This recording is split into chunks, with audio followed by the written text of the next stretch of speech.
ചമ്പാരൻ, അഹമ്മദാബാദ്, ഖേദ സത്യാഗ്രഹം എല്ലാ എക്സാമുകളിലും ഏറ്റവും ഇമ്പോർട്ടൻ്റ് ആയിട്ടുള്ള പാർട്ടാണിത്. ഇന്ത്യയിലെ ഗാന്ധിജിയുടെ ആദ്യത്തെ സത്യാഗ്രഹ പരീക്ഷണമായിരുന്നു ചമ്പാരൻ സത്യാഗ്രഹം.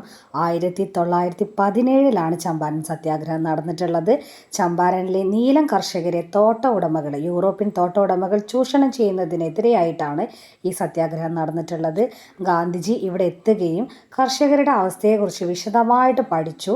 അവസാന ഗവൺമെൻറ് ഒരു അന്വേഷണ കമ്മീഷനെ നിയോഗിക്കുകയും കർഷകരുടെ ഭൂരിഭാഗം പ്രശ്നങ്ങൾക്കും പരിഹാരം കണ്ടെത്തുകയും ചെയ്തിട്ടുണ്ട്. ഇതാണ് ചമ്പാരൻ സത്യാഗ്രഹം. ഇനിയാണ് അഹമ്മദാബാദ് ആൻഡ് ഖേദ സത്യാഗ്രഹം.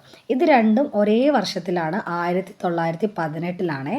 1918 അഹമ്മദാബാദിലെ മിൽ തൊഴിലാളികളുടെ വേതനത്തിലെ വർധനവ് കൂട്ടണമെന്നാവശ്യപ്പെട്ടിട്ടാണ് ഇവർ ഈ ഒരു സമരത്തിലേക്ക് വന്നിട്ടുള്ളത്. അതുവരെ കുറഞ്ഞ വേതനമായിരുന്നു കൊടുത്തിട്ടുണ്ടായിരുന്നത്. അപ്പോൾ അതിനെതിരെയായിട്ടായിരുന്നു അവിടുത്തെ മിൽ തൊഴിലാളികൾ ഇത്തരത്തിലുള്ള ഒരു സത്യാഗ്രഹത്തിലേക്ക് മുന്നോടിയായിട്ട് വന്നത്. ഇതിലും ഗാന്ധിജി ഇടപെട്ടിട്ട് ഒരു നല്ല രീതിയിലുള്ള പരിഹാരം ഉണ്ടാക്കി കൊടുത്തിട്ടുണ്ടായിരുന്നു.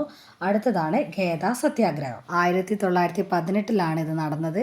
വെള്ളപ്പൊക്കം മൂലമൊക്കെ കൃഷി നശിച്ചിട്ടും ബ്രിട്ടീഷ് ഗവൺമെൻറ് നികുതി ഒഴിവാക്കിയിട്ടുണ്ടായിരുന്നില്ല. അപ്പോൾ കർഷകർ ഭൂനികുതിയിൽ ഇളവ് അനുവദിക്കാൻ വേണ്ടിയിട്ടുള്ള ഒരു സമരമായിരുന്നു അന്നത്തെ കാലഘട്ടത്തിൽ ഖേദ സത്യാഗ്രഹത്തിൽ നടത്തിയിട്ടുണ്ടായിരുന്നത്. ഗാന്ധിജിയുടെ ഒക്കെ ശക്തമായിട്ടുള്ള ഇടപെടൽ മൂലമാണ് പരിഹാരം ഉണ്ടായിട്ടുണ്ടായിരുന്നത്.